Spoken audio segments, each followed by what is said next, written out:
Well, hello folks, and welcome to episode 210 of Retropower Uncut, and it's all going on. There's lots occurring in here. I've got my coffee to try and wake me up. My sleep has been stolen by my beautiful children. And we're going to start with this Jaguar, our Project Portofino, as it is termed in-house. And Stu has been making a bit of progress on this, looking at the HVAC system installation. I feel like it's not very long ago since the last project where we talked endlessly about HVAC system installations, but it is a pretty large chunk of a lot of projects. Rewinding slightly to the basics of car design, we've probably covered it before, but one of the key bits of the design of the bulkhead area of most cars, old and modern, revolves around the heating, ventilation and air conditioning system, because it's generally quite big, and it has to be quite big, but it has to flow quite a lot of air, and it has to heat a high volume of air. I'm not going to quote kilowatts because I don't know off the top of my head, but a lot of power is exchanged from coolant to air in an HVAC system in a typical car that runs from an engine rather than necessarily an electric motor. Obviously the heat exchange is a bit different if you're heating it electrically. However, the power is still high.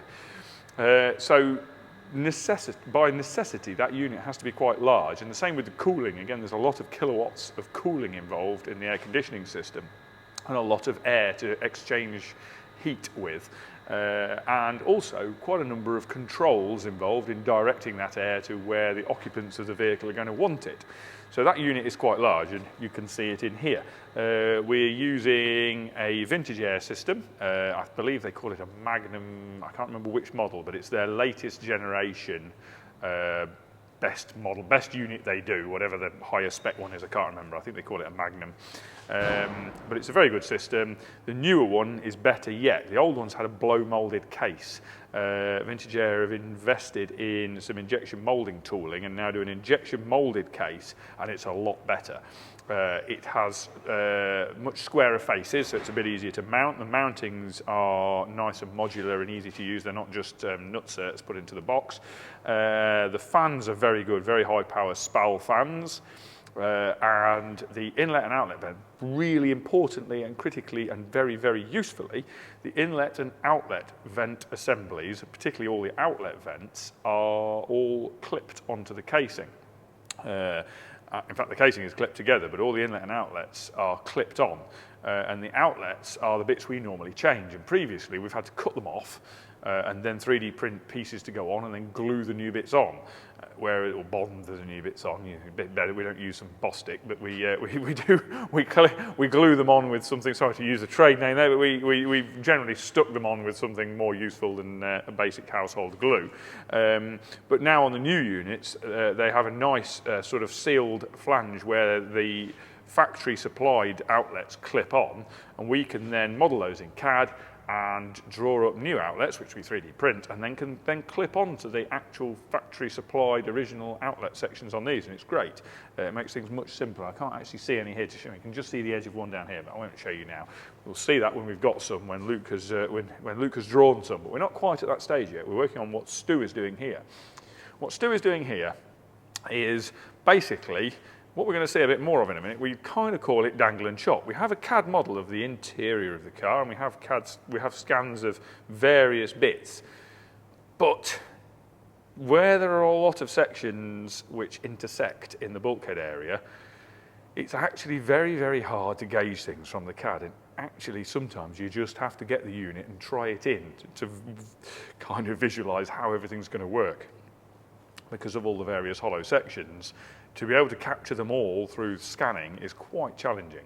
So rather than doing that, it's actually a little quicker to just physically put the unit in the car. So Stu's basically started doing the surgery on the bulkhead that we knew we were going to do, started cutting sections out until he could get the unit into roughly the position it needed to be.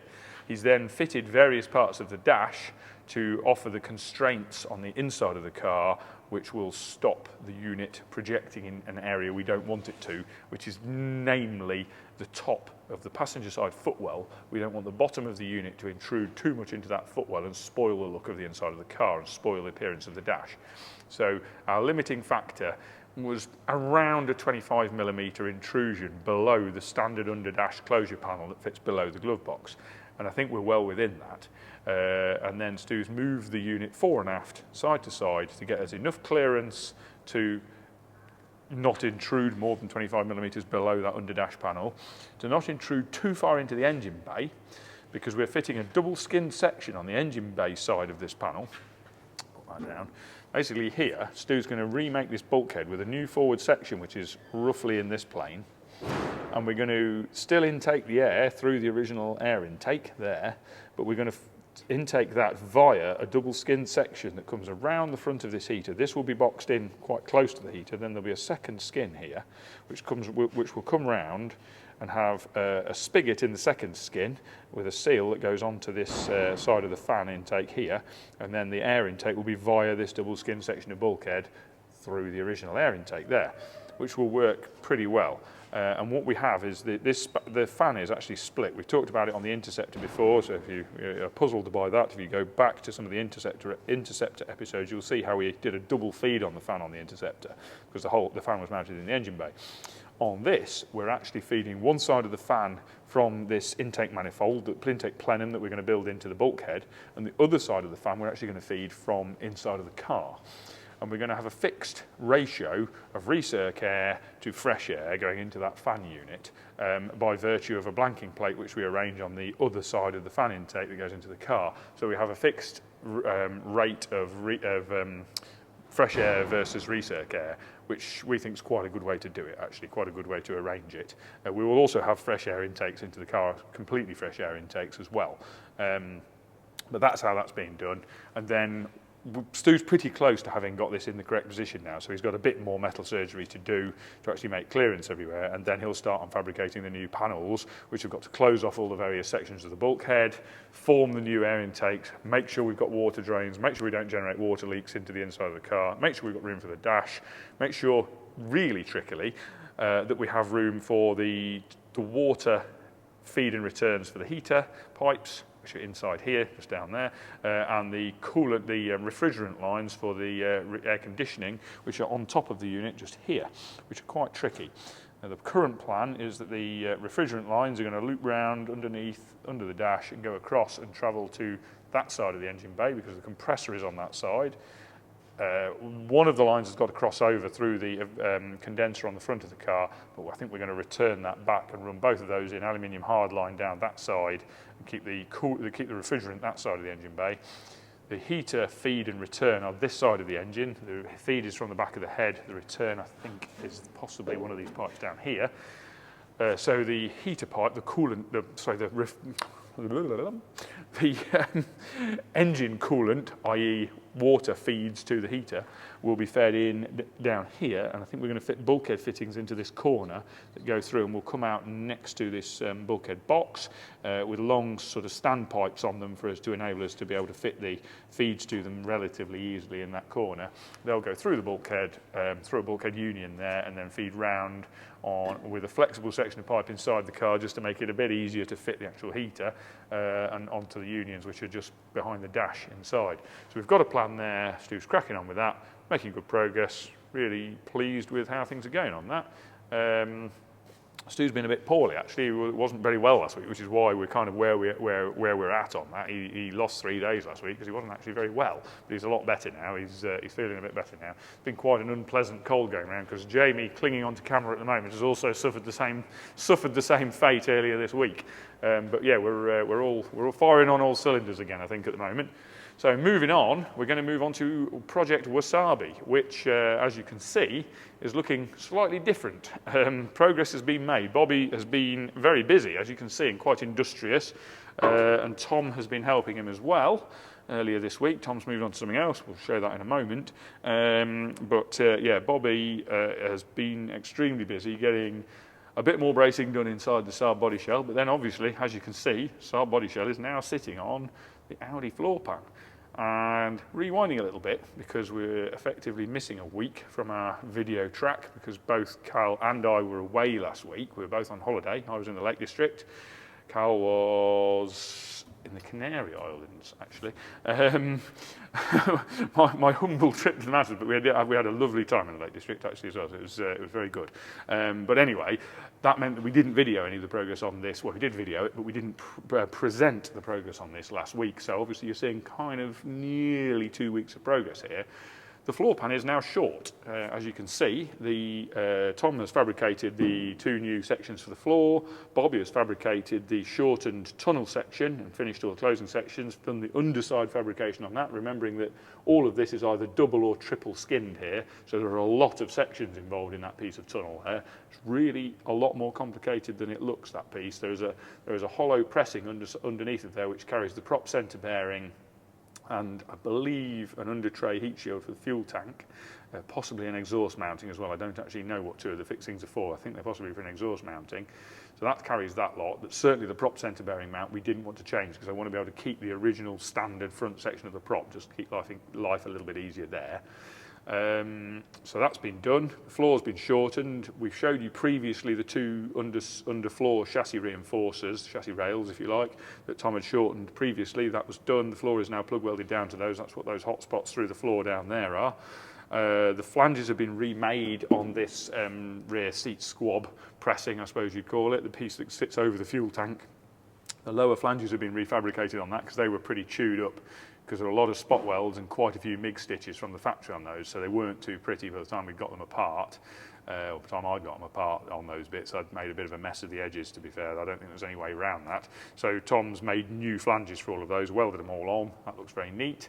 And as I say, he's made the floor sections, got those in. So between Tom and Bobby, they got all of that done, and obviously then connecting the car back together. Mentioned how we do it before, but the sled that the rear of the car is attached to, I think I went through all the detail a couple of weeks ago.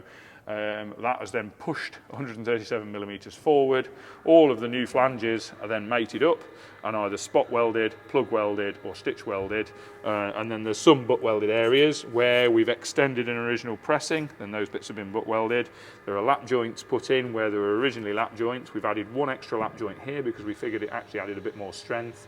Some of the lap joints are where there were originally lap joints. We've tried to keep the original joints as much as we can.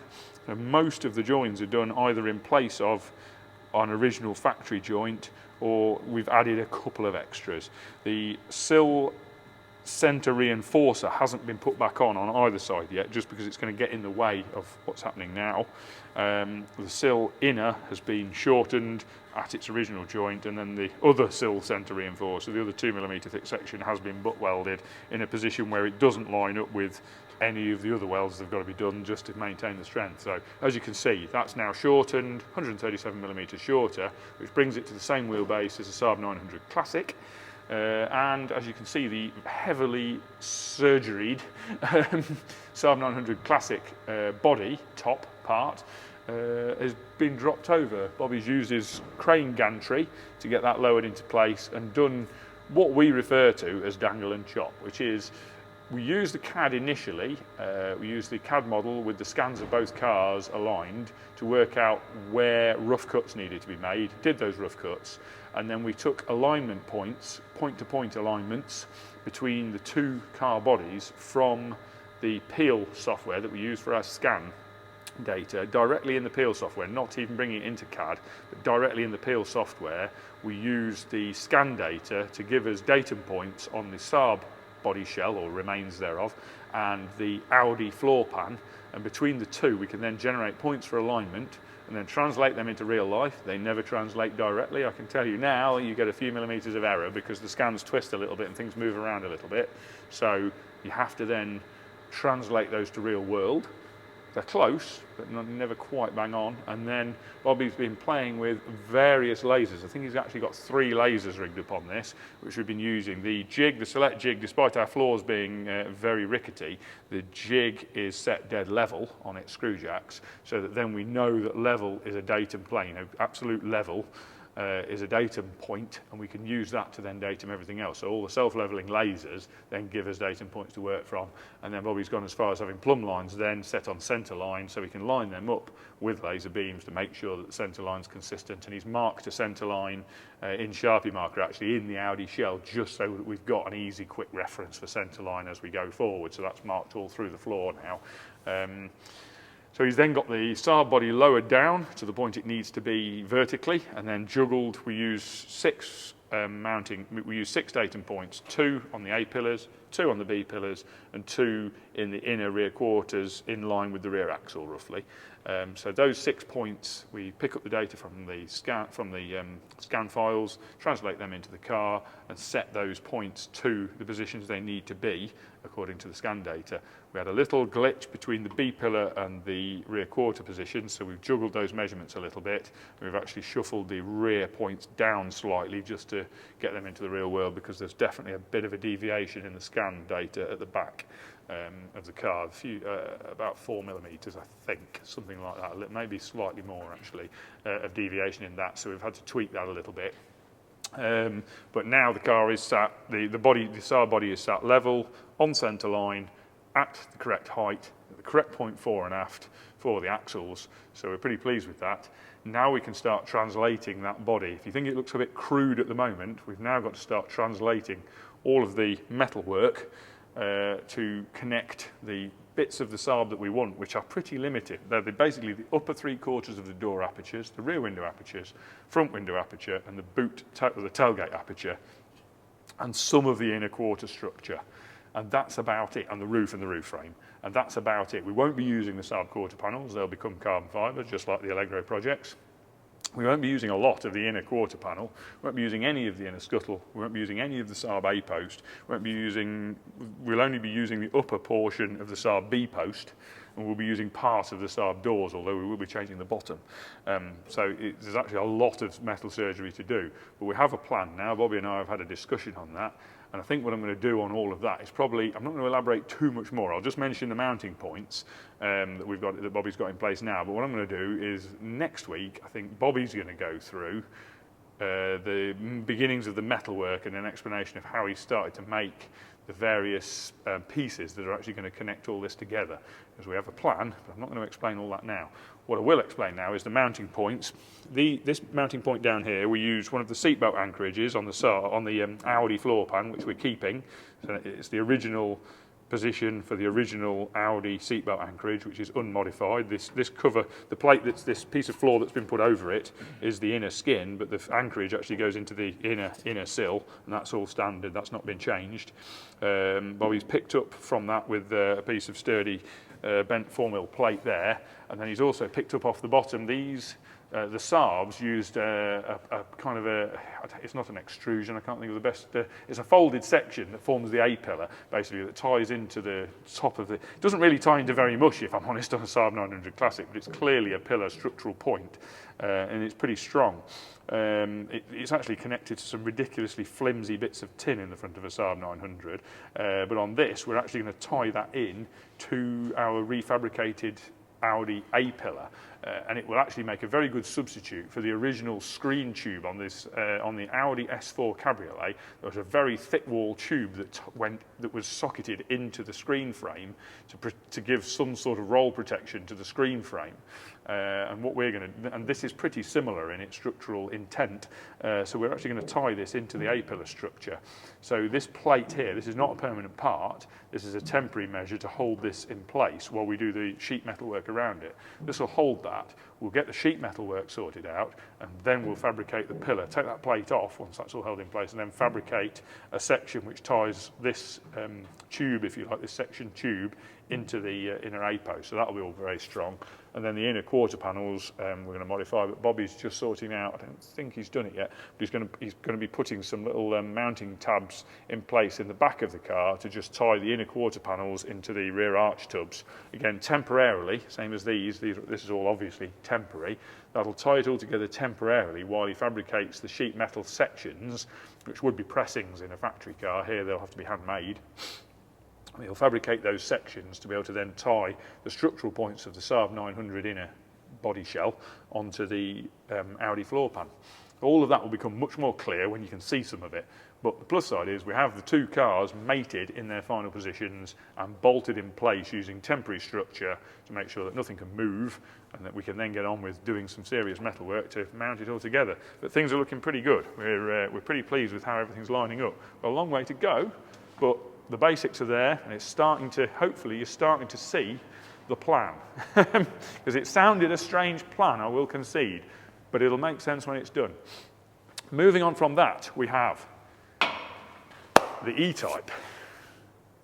As you can see, Andy and Sam at Vintage Machines have been extremely busy. And I know Andy is a bit overworked at the minute, so if he gets a chance to watch this video, get a rest as soon as you can. I know Andy and Sam have been working too hard, I would say, and there's quite a lot of stress floating around at the moment, I think, with them. I think they've probably taken on quite a lot more work than they planned. And Andy's a worrier. He's a worrier, and he was fussing and worrying about this yesterday. In fact, he rang me quite late on my way home yesterday to check that I was all right, because we were questioning a couple of things of how to fit things, and he was fussing and worrying again. He's a fusser and a worrier, which is generally a good sign. It's a sign of somebody that cares about their business, and Andy and Sam deeply care about their business. So if you want some absolutely top-class sheet metal work doing, where I believe the quality level is unrivaled. I don't think you will find anybody that can do any better in the UK, and probably in most of the world, to be honest. Speak to Andy at Vintage Machines at Martin in Warwickshire. He's the man. But anyway, as you can see, the rear end is back. Things have taken a little bit of time. There's been quite a lot of work involved. You recall the last time you saw this, there was a lap joint all the way around here, which has now been welded. And Jamie will get, actually probably won't now because it's been primed, but you can see the back of the welds inside, so you can see where the weld lines go, but you would never know looking at the outside. Once that was welded, there was quite a lot of planishing involved, because all the welds will sink in. They all have to be planished up. And also, there was a point roughly there where various welds all came together, and any time you get a point where the welds all join, and where there's a confluence of welds, you will create a low point. That's just how things work. The metal will pull, and it will create a low point and reduce the crown in the panel at the point where the welds meet each other. So there's quite a lot of planishing, a lot of stretching, hammers and dollies, to bring that point back up, same that side. That's been done. The weld line that you saw previously over the quarter, where the quarter join is, that's been planished up to, again, make these quarter sections full, bring them up. Any time you hammer steel with a hammer and a dolly, you stretch it, and that creates more surface, more area. The area has to go somewhere, so it lifts. We've been through all metal stretching and that sort of theory before. Well, that's what the planishing does, is it stretches the metal, makes a greater area, so it lifts and creates increased curvature in the panel. The trick is getting it symmetrical, and that's pretty hard, but it is very good. So that's all in place. The door gaps are good, the wheel arches are good, everything fits, and we are now moving forward onto getting the inner arch structure built, which is what Tom's about to move on to. This morning, Tom has been working on getting the boot lid aperture bonded into place. We're not spot welding that. We've decided, rather than potentially inferring any shrinkage or change of shape around this boot aperture, we have epoxy panel bonded using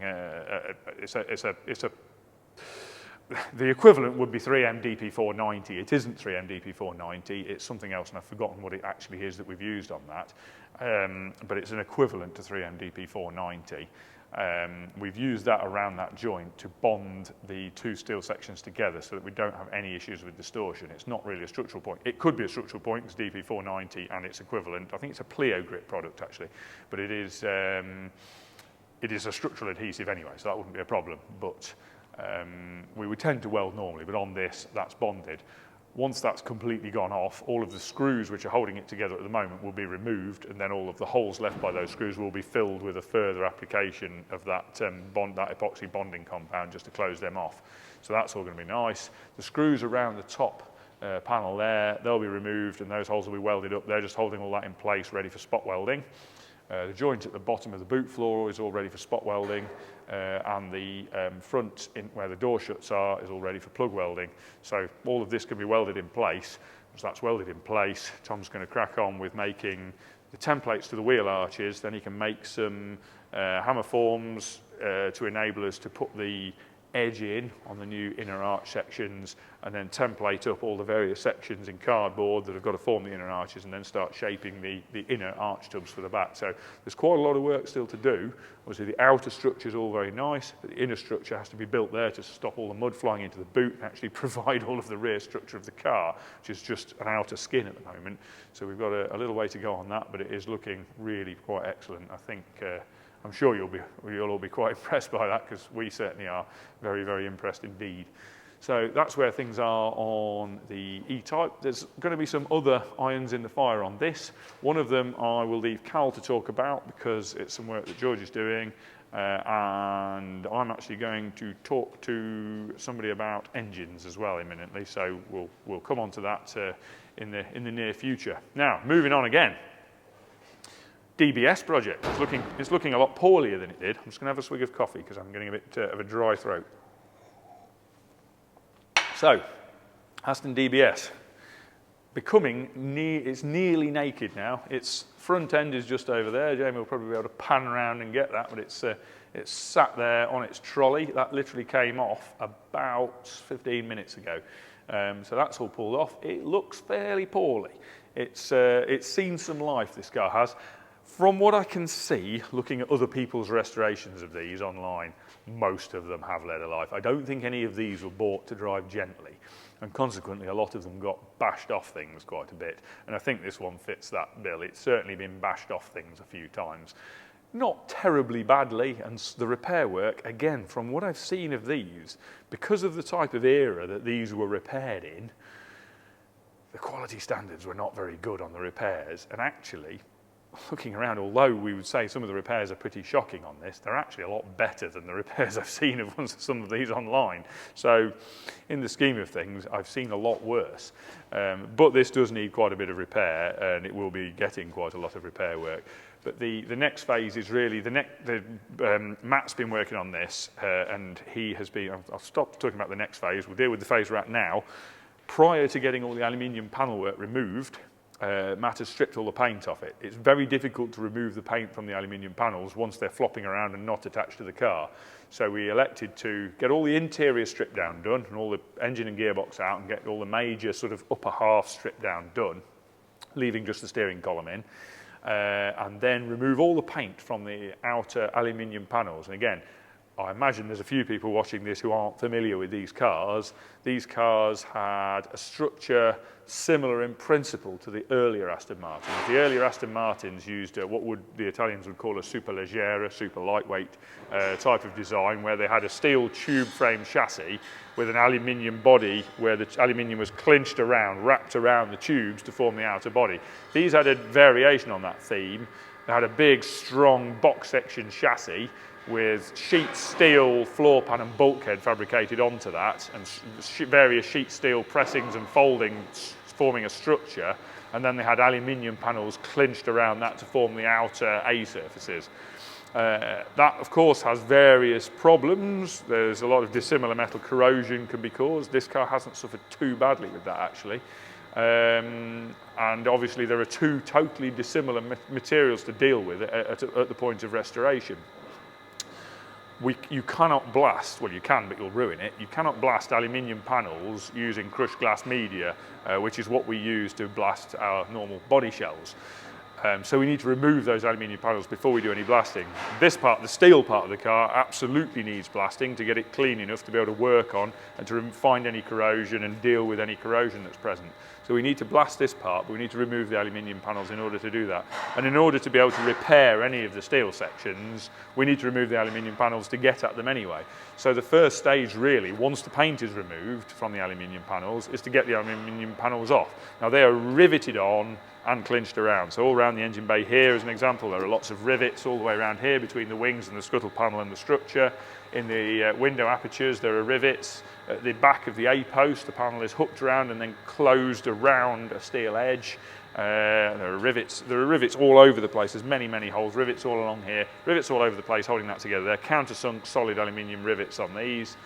Same on the rear end, the whole rear section, which is kind of up on the mezzanine up there now, that rear section of the 2/4 panels and the rear panel is all hooked around and then riveted around the boot aperture, around the B-posts, around the wheel arches and around the rear panel.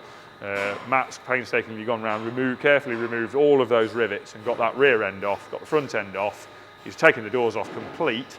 So we're just left with the roof now, which I believe is loose. I don't know yet. Actually, no, it's not. He's got to unrivet and unclinch the sides, the gutter sides, and then we're hoping, that's one area we're not too sure, we're hoping we can just ease those back enough to get the roof skin off. We need to fetch the roof skin off. We've got to make a new centre for the roof skin because this car had a Webasto sunroof that we need to get rid of.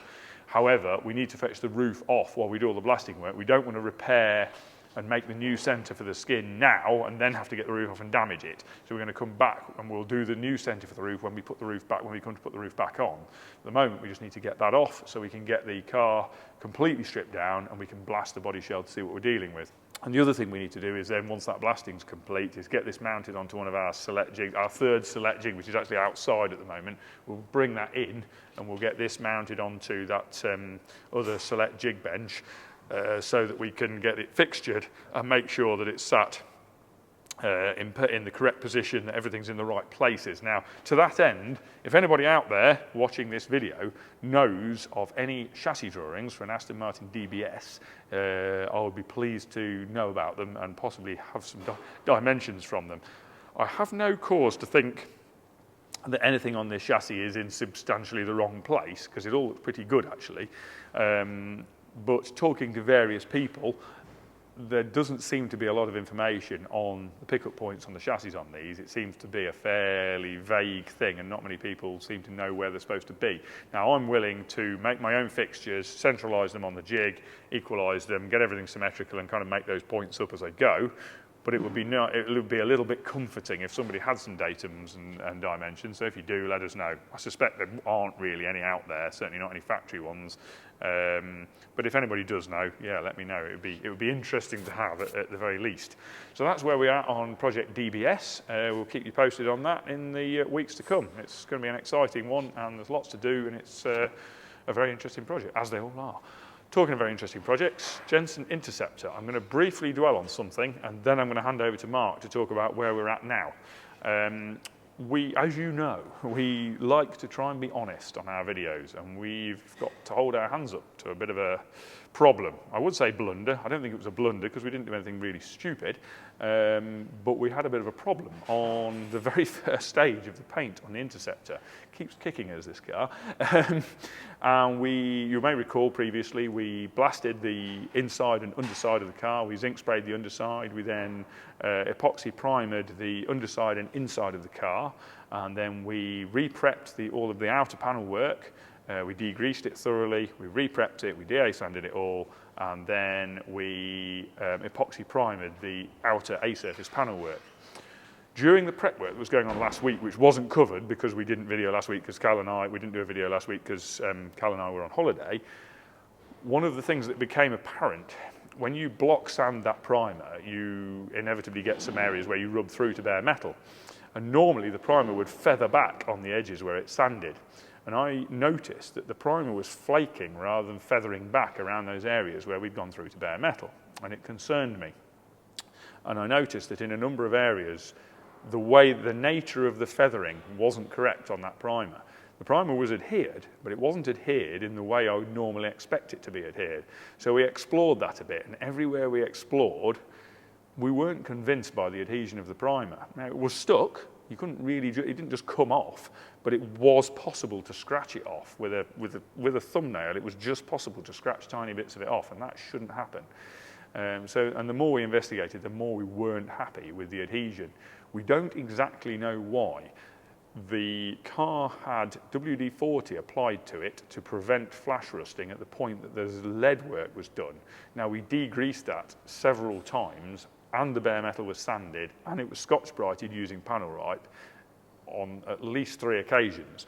So I don't think there was any residue from that, and if there was, I don't understand how it would have been so even over everything. The epoxy was prepared correctly, it was mixed correctly, it's a product that we've used many times before. The only thing we can think is that because there were some fairly deep scratches in some of the outer surfaces due to the body filing, I was concerned that there was dirt in the bottom of some of those scratches after the DA sanding. So we elected to Scotch-Brite a lot of the surfaces on the outside of the body shell to try and remove any traces of dirt from the bottom of those scratches. And our only thought is that possibly we over-prepared the surface. We made the preparation finish too fine on that surface with the Scotch-Brite, and that the primer needed a coarser surface to key into. And that's possibly our only suspicion, is that the surface may not have been coarse, the preparation may not have been coarse enough for the primer adhesion. I don't know. We don't fully know. But we elected to take a step back, and rather than risking anything going forward, we stripped all the primer and any bits of filler work that had already been done back off. We re-DA'd all of the body shell, stripped it all, and we re-DA sanded the whole lot with 80 grit discs, all back to bare metal again on the A surfaces, and we've re-epoxy primed it. At this time, we're happy with that result, and that was done yesterday. And the car is, and then I'll hand over to Mark actually. I'm going to stop talking at that point because I'm going to let Mark show you exactly what's going on with the car now. All right, welcome back to another week. We're back again. Been on holiday, Nat and Cal have been on holiday, we're all back. So yeah, Nat's explained what happened to this, why there hasn't been much progress. Well, there has been a bit more progress, but we have to go backwards. As Nat explained, I won't go back into that and bore you all. So yeah, so we got it down to bare metal again, banged the epoxy primer on, all good this time. We keyed it up, then I hit it with a polyester. I think there's 5 coats of this on it. This is a sprayable filler. They use it on yachts and stuff like that. It's very good. So then, reason for we've done this first this time instead of going on with the filler work, I always think it's better if it's like a white canvas.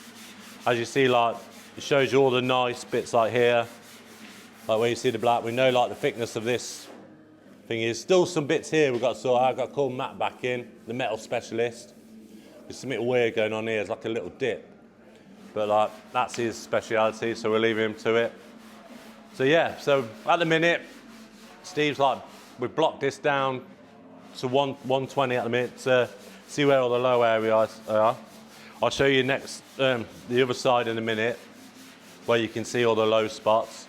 But now Steve's done some light skims over like the ripply parts, because like, you'll never get the metal work like spot on. There's always going to be a little bit of filler, only minute bit. But yeah, so if you follow around, as you can see this side, I'm working on this side, Steve's doing that side. I've done light skims here, just to get it nice. So then the next we'll do it, hit the polyester again on it eventually, block that. We'll block that all the way down to 320 before primer, as long as there's no like other areas we've got to find. The doors, they were bare metal, they were fine. The epoxy stuck to them, so they're going to get hit next with the polyester. But as you can see here, this is the bit I was mentioning. So you can see where I blocked this. All these areas here are your low spots. But this panel's supposed to be curved here, so there's a slight flat spot here. So I'm going to have to skim that and try and get that curve back. Not much, as you can see. It's not like deep. There's probably about 1 mil of filler or something that's got to go in there. So yeah, like, as you can see, it's white. It's nice to start with instead of metal like the door, which is just like you're feeling metal, filler, metal. This is just a nice uniform thing so you can see everything clearly. So yeah, we've got to hit the roof, block that. There's just an area on the back of the roof where it's had a bit of lead work at the back, because the previous place where we did it must have done a not so good job of putting the roof on, but we've got mats to lead this section here to meet the boot lid nice. So we'll get that blocked, hopefully that should be all right.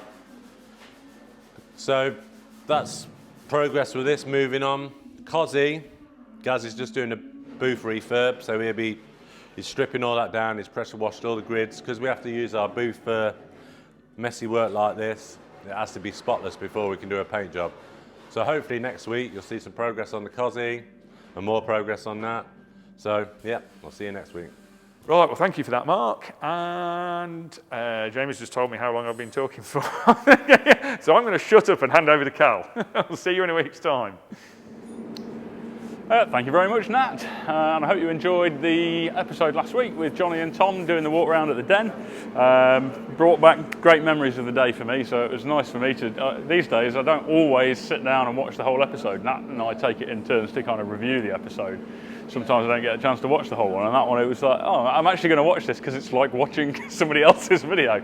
Right, moving on to Allegros. So Anthony's on with the window lifter mechanisms and actually installing the glass, which actually brings me straight on to an interesting point that when we're considering and starting projects, people often talk about what sort of condition you're to look for in the donor car, and actually quite often there isn't much to consider because we tend to find that 99% of the components are not good enough to just use, and they tend to be either replaced or recoated, restored in some way. But there are some things that can be very problematic, and glass is actually one of them. So if you have any sort of scratching that's of any significance really, it's incredibly difficult to polish it out. There are, you know, diamond polishing techniques that can improve things massively, but certainly we've had professionals try this in the past and I've never really been happy with the results. So actually, one of the things when you're looking at a donor car is considering the glass and whether it's available, replacement new glass is available. We're very lucky with the Mark 1 Escorts that it is available, and quite a lot of other cars. And if it's curved, flat glass, easy, like it's dirt cheap to get new flat glass cut. But curved glass, obviously you're into making tooling to produce it, which can be extremely expensive.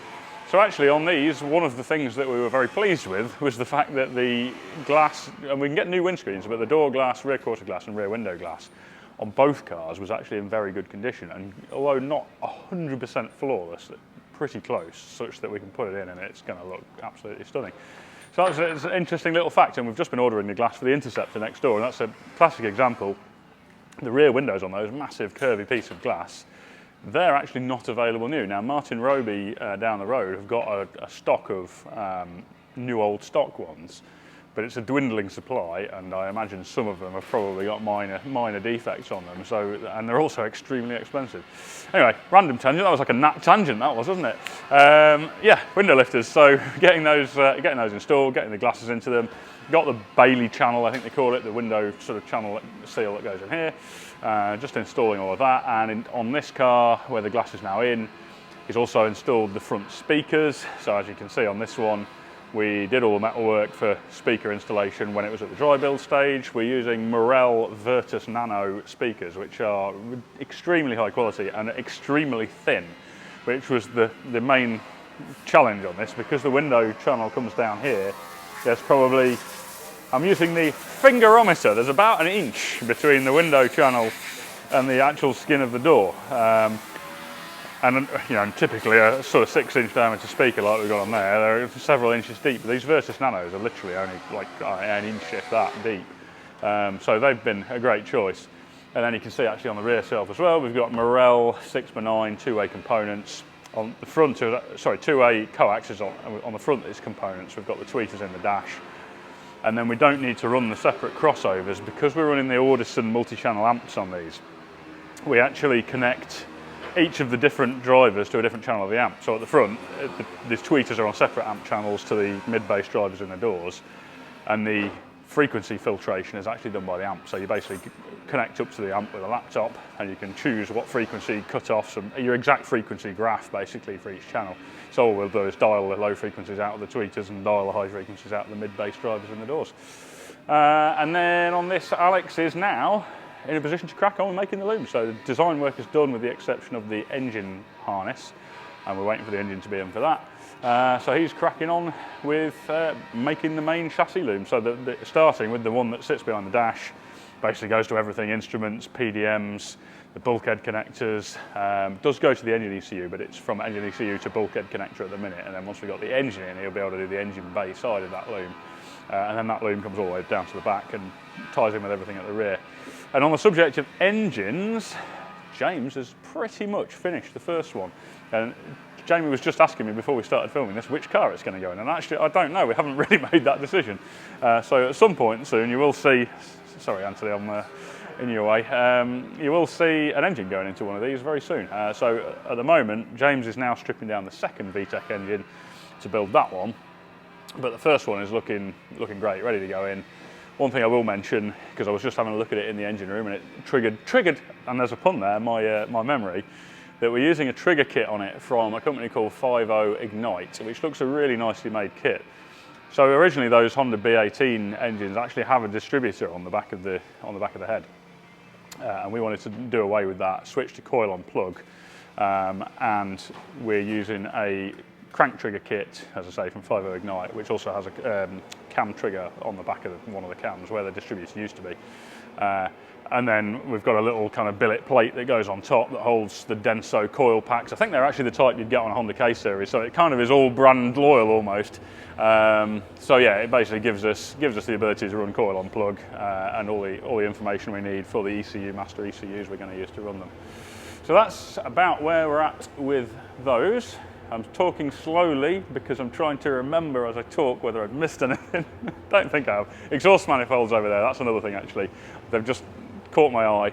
We're using the standard Integra DC2 manifolds. So we're going to have them Zerkatech ceramic coated because I'm trying to keep the heat emission minimal because they're quite close to the radiator.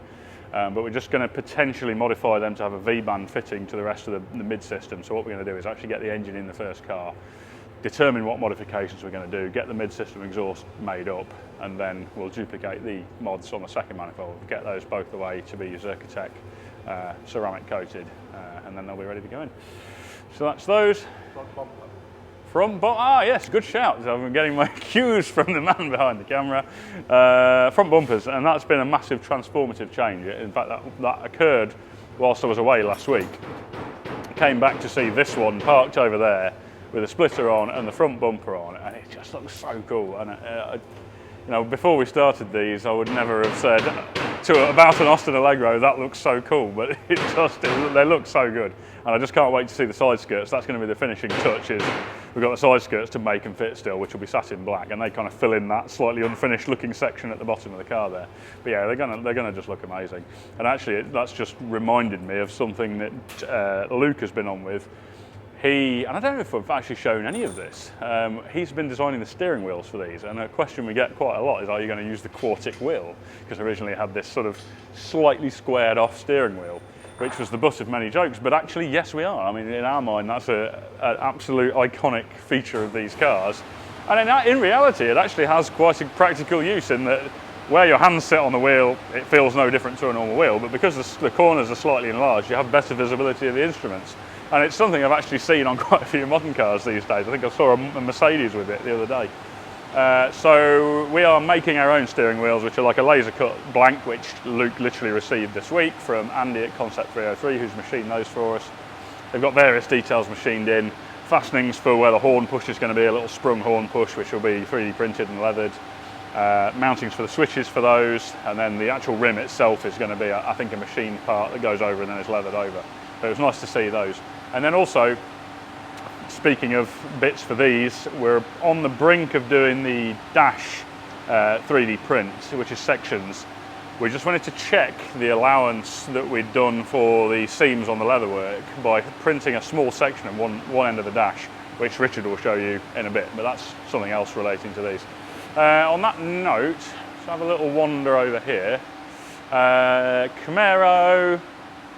Couple of things, excitements in the pipeline on this. Richard will show you shortly some of the interior progress. We've also received, amongst the various billet bits we've received this week, the mouldings that sit on the door. So there's like a long, what would have been chrome strip at the top, and another one lower down, which we've incorporated into the design, and also a badge which has the car's name, Stravag, on the door, and they're all machined from billet. I think they were done by Jonathan Plumridge, PBE CNC. They all look great. We've tried them on the door. They're now awaiting clear anodizing, and then that is actually the final piece to allow Richard to finish the door cards on this. So we've kind of been waiting for these various things to fall into place. As soon as they're here, we can do the door cards, and in a minute you'll see the centre console, which is also possible to complete because the billet parts arrived. And then the other thing on this was the handbrake mechanism, which We had it's got a different rear end in it, bare brakes on the back. It's got handbrake calipers on there.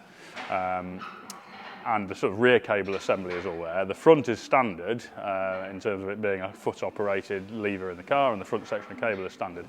But the mid-sections of cable, because of the fact it's running this SpeedTech subframe setup on it, which is a front subframe and the rear axle location, and it also has like a backbone, let's call it, a nose from the differential that comes forward and locates at the back of the front subframe to sort of give us the torsional location of the axle. The handbrake cable arrangement is now kind of not possible to be standard, so we've been just putting the provision in to get those centre sections of handbrake cable in and kind of button up that last remaining job. And yeah, we're getting pretty close on that now, so that's super exciting. And also super exciting is Churchill, because we're getting close to starting to see some of the interior stuff on this coming together. I had a meeting with Richard and Luke this week to kind of go over the next steps on it, because there's a bit of a chicken and egg thing going on. Luke's eager to finish all of the 3D modelling of the door card components, but because of the slightly three-dimensional shape of the inner face of the door, he wanted to actually have a physical door panel on there to scan and then be able to model all of his components so he knows they mount up 100% perfectly to it, rather than kind of assuming from the shape of the actual inner frame of the door. So Richard is manually patterning and making the inner door panels for this, which you might see in a bit. I'm not sure if he's got onto it yet or not. And for the rear quarters as well, so then we can actually get those fitted inside the car. Then Luke can scan them, and then he can finish off the three-dimensional components that make up all the design of the cards. He's also been working on the center console. We did the bulk of the work on that a while ago, but now he's just finishing off the last bits to enable us to make the components of that console.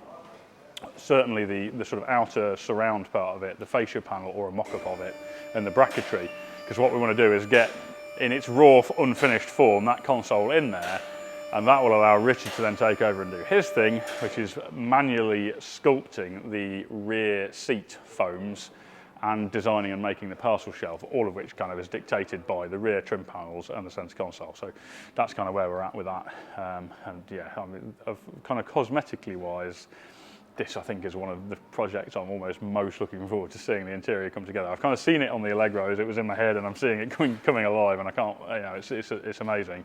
This one, we've obviously done the front seats, and I'm now at that stage where I just can't wait to see the rest of it all come together inside. So yeah, super exciting on that.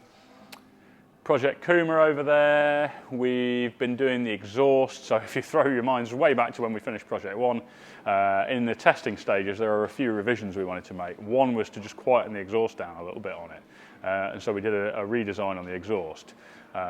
And obviously we wanted to get the testing out of the way on that, prove that the changes were worthwhile before we then did the same changes to this one. So we've now done the same changes to this. We've also been getting a lot of the remaining interior in. So we received the leathered 3D printed cage corner capping pieces. So that's now allowed us to finish off the roll cage. I think we've just got to do the two rear ones where it meets the parcel shelf, but the ones at the top corners are done. We've got the rear quarter panels in now, which is super tight getting them in, but they're in. So, and we're ready to actually put the rest of the parcel shelf in. So as soon as we get the instrument cluster back from anodizing on that, I think that's the point at which literally the whole of the interior can finish off on that. So again, very, very excited to see that. It kind of feels like we've got quite a lot of things all coming to completion all at once. Right, on that note, I think I'm going to not shoot down the den. I'm going to remember that I haven't talked about what George is doing, which is some CAD work to do with Project Geneva, the E-Type next door. So now the rear end metalwork's going on. We wanted to start nipping in the bud some of the remaining jobs on the front bodywork. Now we're doing a carbon fibre bonnet for that. We've already done the mould for that, but we want to do the inner surface of that.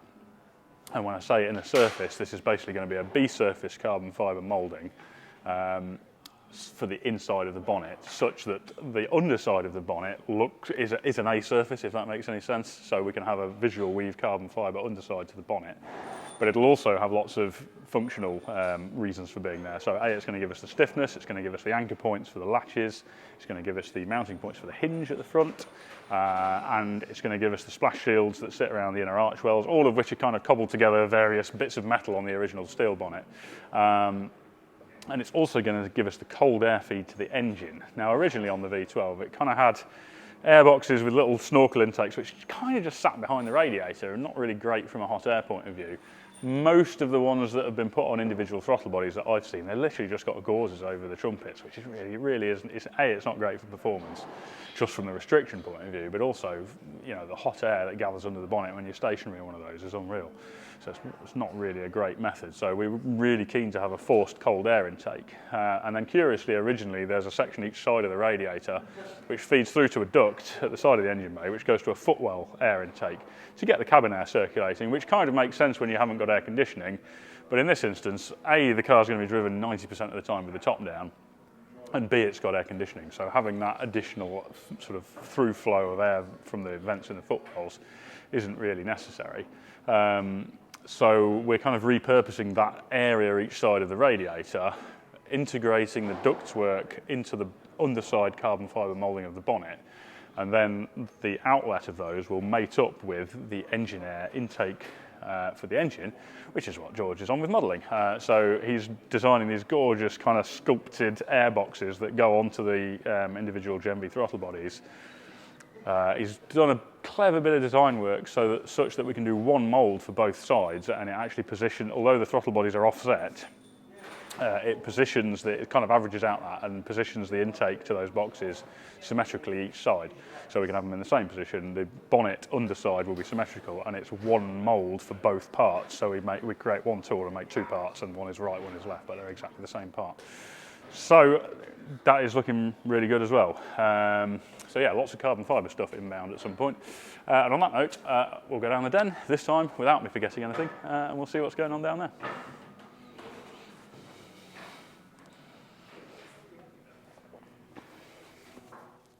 Welcome back to the den, and it's looking quite busy in here, to be fair. I'm going to just walk past the F-Pace. We talked last time about the fact that was basically being made to look nice underneath, and we have a subframe now to go into the rear to replace the factory subframe. It is a factory subframe, but it's been blasted, zinc metal sprayed, powder coated, and that's ready to go on, along with a host of fasteners that are going to have a more satisfactory anti-corrosion coatings than the factory ones did. The X308 XJR has progressed pretty nicely. Nick's been on with the timing chain. So all that's now done. If you remember before, we decided to look into that on a speculative basis, that they're quite prone to having failures of the tensioner guides in the cam chain setup, which I've got the right words for this time. Last time I was like, what are they called? Slappers or something? Total brain fade. Just mind that bumper behind you, Jamie. Yes, and they had massive cracks in, so basically we've done the timing chain setup now, got everything back together on that. That's pretty much ready to run up. While we were doing all that, we had the bumpers off, and they went up to Retropower to be painted because they had a few scuffs from navigating the narrow roads of Madrid. They're looking pretty good. Nick's just putting those back together, so we're going to get those on. And then actually we're kind of getting there on the initial phase of work on it. We've done the suspension bushes, wishbone bushes at the front, the lower rear damper bushes on it. So get this together, bonnet on, that'll be ready for test drive once the bumpers are on. Make sure we're happy with all of that, and then there's potentially another little phase of work we're going to look at after that. We're just going to present some ideas, but on putting a CarPlay unit in it. It's got quite an obscure sort of integrated radio in it, which was very of the era, but it's not a single din size, and it's not quite as big as a double din. So we're thinking about getting a particular Alpine unit that's a little smaller than a double din, but gives you the CarPlay display, and then making a 3D printed kind of adapter that basically makes it look like it was always supposed to be there. But we're going to do some costs for that and just see if they want to go ahead with that. But yes, good progress on that. The 2002, absolutely love this thing every time I see it. There's been some good finds on this. So we were going through all of the electrical system, trying to diagnose a variety of odd gremlins. One was that when you had the headlights on, particularly on main beam, and the power steering, electric power steering turned up, it had a tendency to blow the headlight fuses. And then there were all sorts of gremlins going on with the dash warning lights, and the fuel gauge didn't work, was kind of all over the place. Indicator warning lights were a bit weird. Sometimes they worked, sometimes they didn't. Main beam warning light was a bit odd as well. There were just a lot of things which didn't quite seem right, and we have tracked down. It's always nice when you're doing electrical testing, you can kind of go around in circles sometimes and feel like you're chasing your tail, feel like you might have found something but not. But then we found some really conclusive ones on this. So on the dash, we took the dash cluster apart, and there's a PCB, a primitive form of PCB on there, which just takes the contacts from the plug that connects to it and routes it to the various warning lights and gauges. And there was a lack of continuity in a place where I thought there should be, because the illumination bulbs all share a ground, and on one side of the cluster they had that ground continuity, on the other side they didn't. So I did a bit of further investigation, and there was a massive crack in the PCB straight through the middle of the ground that basically all of the things on there share. So half of it, everything was working perfectly. The other half, the things were grounding through bulbs, and it was just creating havoc. So we put a little jumper wire on to repair that, and that really nicely solved almost all the problems on the instrument cluster. And then Nick discovered that the headlight relay, or the main beam relay, had been bypassed, which meant that essentially the main beam dip beam switch was directly switching the headlights. And it also in turn meant that the fuse that should have only been powering the coil side of the relay was actually directly powering the headlights, which is why it kept blowing. And it was just, the power steering thing was almost just a coincidence. It was just pushing it over the edge when it had that tiny little bit of extra current there. Probably made the voltage drop. That makes the current go up everywhere slightly throughout the whole system, and that was probably just enough to blow the fuse, which must have been on the ragged edge the whole time. So relay reinstalled there, so that solved that one. Really nice. That's pretty much ticked off the electrical gremlins on it. It had no screen wash system on it, I think because the original bottle was where the exhaust manifold now is. So we've just been installing just a cheap sort of off-the-shelf screen wash system down there, back to the original jets. So that's all done. Just a nice little discrete button inside to power that. And then the fuel plumbing in the boot was a little bit Heath. The filter was kind of not mounted, just resting in there, and the pipes were a bit excessively length. So we're just addressing that and neatening that up, and yeah, this is then getting there pretty rapidly.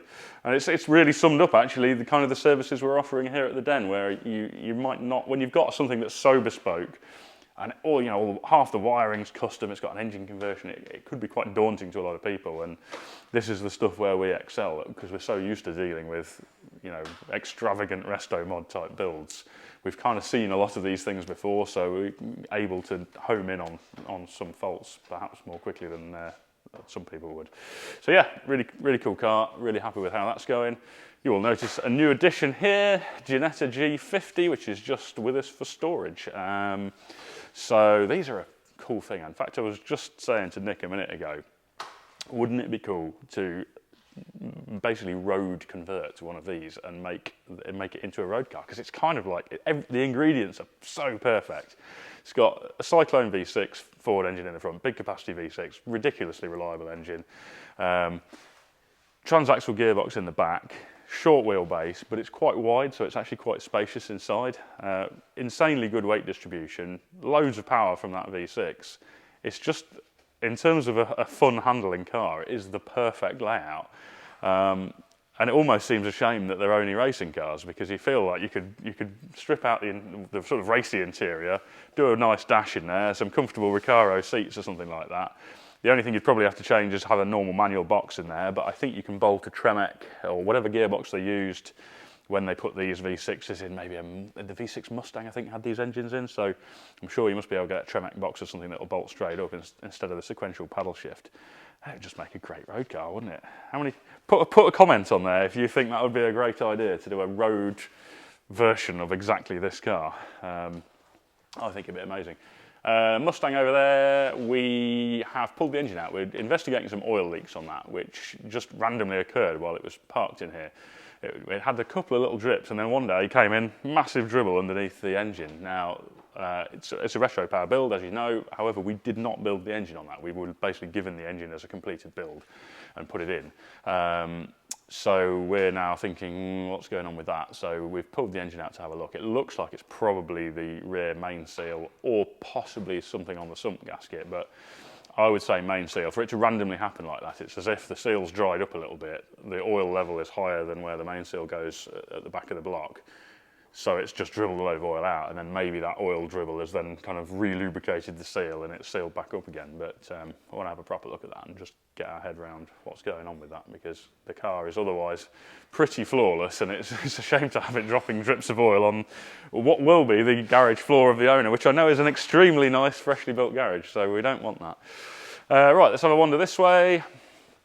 Stratos, I think, is going to be at the NEC for the Classic Motor Show, so if you're going there, I think this video goes out before that, so if you're going, see if you can track that down and have a look, and then we'll have a little wander upstairs and see what Ricardo is up to. Aha, there is the man himself, and I think I shall pretty much hand straight over. What I'll just quickly mention is Camaro centre console, because I don't think we've mentioned some billet bits for it, but I'm not sure if we ever showed them, certainly not in situ. So we've got these machined parts now. So this central part, gear shift comes through here. There's another little bezel for the gear shifter, which is machined. There's the instruments here. This is like a 4-way instrument that has like fuel level, oil pressure, voltage, coolant temp, I think, on one, and then the other one's a clock. Audison rotary volume control goes in there, and then a cordless phone charger pad in this back one. So Richard's just done a quick trial in leather just to check the fit of everything, make sure he was happy with everything. We also did a bit in Alcantara because we were unsure of which material we were going to use. I wanted to sort of visually see it first in front of us. But that's looking pretty good anyway. But now I've ruined half of the things he had to talk about. I shall hand over to Richard and he can talk about it all again. Okay, how's it, everybody? Welcome back. It's been a while, but loads happened, so I'm really chuffed to show you the back seat now of the Ford Capri console. That came out very nice. Last time you saw it was just a bare foam pad where I sort of was going on about all the definition we're putting in and the extra lines and stuff. So it's in leather now, looks really good. The client saw it. He's over the moon, so we're very happy about that. So that's pretty much done for all the seats now. So that can be parked. The next step will be in the car, especially with the rear seat. When you put it in and it gets a bit of, gets squished a little bit, I can just, slap it around, heat it with the heat gun, get that all nice and tight. Then in the background, what happened was Cal and Luke has been on with modeling some billet bits. So there you can see a little pink bit. One of these were completely broken. Other one was badly scuffed. You can't use it. So that's going to be billet. So that's a test piece. There's another little end. One of these were broken. Tried to trim one. Doesn't really work. So that's going to go billet now. That's just a little test piece. So Luke remodeled that. And then we just tested it to see does it still fit over the leather. Because it really just needs to pop on nice and tight with a bit of adhesive, and then that's going to stay on there. So that's coming along great. What else have I done? They've remodeled. Here you'll see the radio. I don't know if you can remember, we've mentioned that we're going to keep the sort of design on this fascia panel. It runs across the radio and the dashboard, basically. There's like this wavy design. So between Luke and Cal, they're busy doing this. So that's going to be new knobs, and then that will have the detail plate in there that carries on this side and that side of the dashboard with the design that we'll decide on. So that's coming along nicely. So, but that's not really me. What I have done is I have redone the door card armrest / grab handles. You can see they've neatly trimmed now. They look the same. I'll show you. I could talk a little bit about this. This is how it started off. It was just like plastic vinyl, really hard stuff, and I can actually show you. You can see how they did it. It's all, they just heated it up and then wrapped it around, obviously with all the other bits, the foam pads on there. So that's a nice, neatly molded foam pad, which I probably could have used because this is in good nick, but that's what the other one looked like. Completely ruined. Don't know if that heated up somehow. It was all almost melted. Anyway, so nearly impossible to copy that exactly. You'll get it close, but for the eagle-eyed viewer out there, you'll see the difference. So I decided I was going to scrap that and just redid this. So I did this with Plastizote, it's a closed cell foam, a few layers, wrapped it around, bit of sandpaper, and now at least they look the same. And if I hold that one and that one together,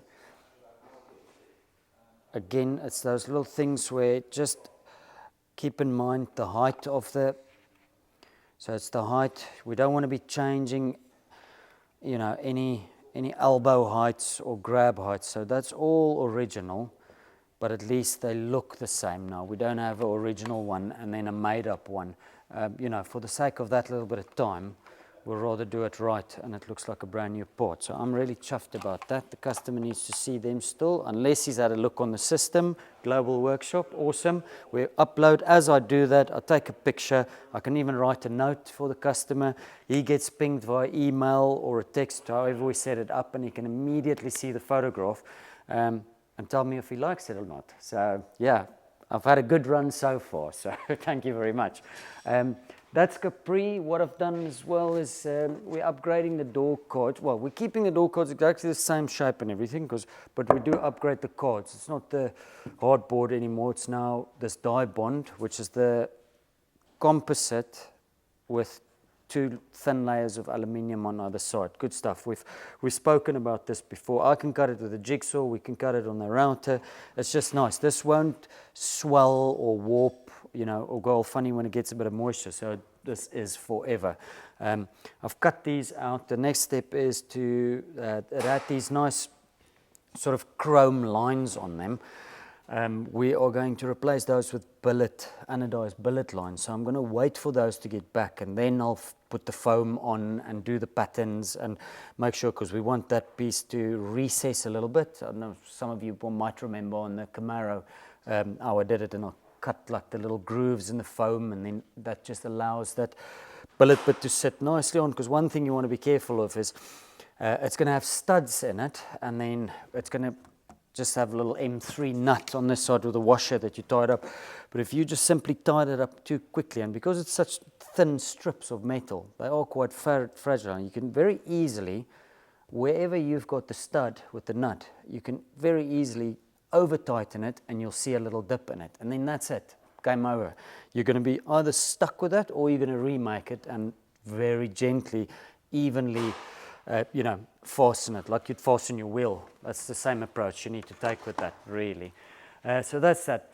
Billet's going to take a while, so I'm just going to park that. Everything is prepped as far as I can, and once that's in, we'll pick that up, and then we'll go into the door card stage. There'll be a bit of dry fitting with the cards because we're upgrading clips and this, which I'll go on about when we do it, so that you can actually see the bits that we're upgrading, which is cool.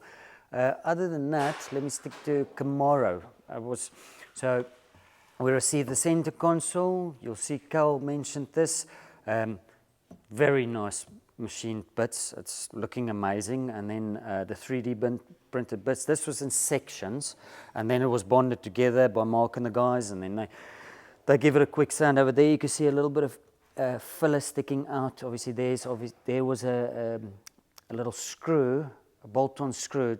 That Luke put very cleverly in for the bonding process. So put it on, tighten it with screws, and then it holds it all together. And then we can simply fill the hole. I did this just with a bit of scrap leather. Cal mentioned the Alcantara. So bunch of things when we're doing these tests. So it starts with a pattern. I've put a bit of plastic. You can see if I do this way, it will make more sense maybe. I've talked about this, but that's the pattern. That's a bit of plastic. So it starts off with the 3D printed. I'll stick some plastic on there, and then I'll draw the lines, and I'll put all the little notches in there. And then what I'll do is, you'll hear me sometimes say I've peeled the patterns, but it's literally what I've done. I've stuck the plastic on, drew that pattern shape out, and then I peel it. So I peel it from 3D and I stick it down to 2D. And then it looks like that. And then I add the little seams on a bit of cord. I measure all the notches out. I've explained this before, because when I sew, I don't sew from there to there. I sew from there to there, there to there, there to there. And that's for me to control the stretch in the material, so you don't end up with the one piece longer than the other, and little wrinkles and stuff like that. So it was a patterning process. Then this is the testing of the patterns to make sure all the neck marks is lining up. You can see here, we've talked about this. The guys did a great job. They put the grooves in wherever we need them. So we also tested how flat the seams will lie in the groove. Does that need a bit of fettling? And then we tested the different materials. We decided on the leather. It looks better. This is just a bit out of my scrap bin. That's going to be black with black stitching, and then that's going to be anodized and all the stuff that Carl explained to you. So it's going to look really nice. So I've got, I'll be on with this probably hopefully a bit later this afternoon. So next week you'll see a nicely trimmed center console. In the meantime, I've done some, whenever you see these pink things, you need to know, are they busy testing something, prototypes, checking methods and stuff. So this is a Allegro dash that Luke cut for me over there. It's the end of the Allegro dash. I think there's like a topper here. That's the middle bit. And then there's a bottom bit as well. And what we did was all the way around there, there's like these little grooves. Jamie's got some shots of it. So I needed to just quickly do a thing to see if it's physically on my end, see if it's possible to trim this whole thing. And then the details, see, is the grooves in the right place? Will this vent sit in nicely with this leather, with the bezel? There's a groove there. And overall, do we like it? Is it the right way? Maybe we change that bit there to a painted surface. So that's how we work through all these things and get to a much better and a perfect end product. So when I see you next time, you'll see some center consoles, maybe a little bit more of this, and whatever people throw at us. I'll see you next week. Right, thank you very much, Richard. On that note, I think we're about done. I'll just leave you with a reminder that the Den is open to anyone, not just Retropower customers.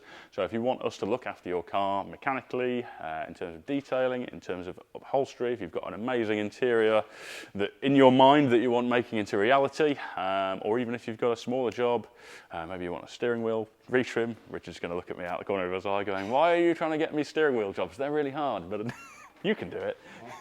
Basically, if you've got an upholstery job or you want us to look after your car in general here, then just get in touch, info@thedenautomotive.co.uk, and hope to hear from you.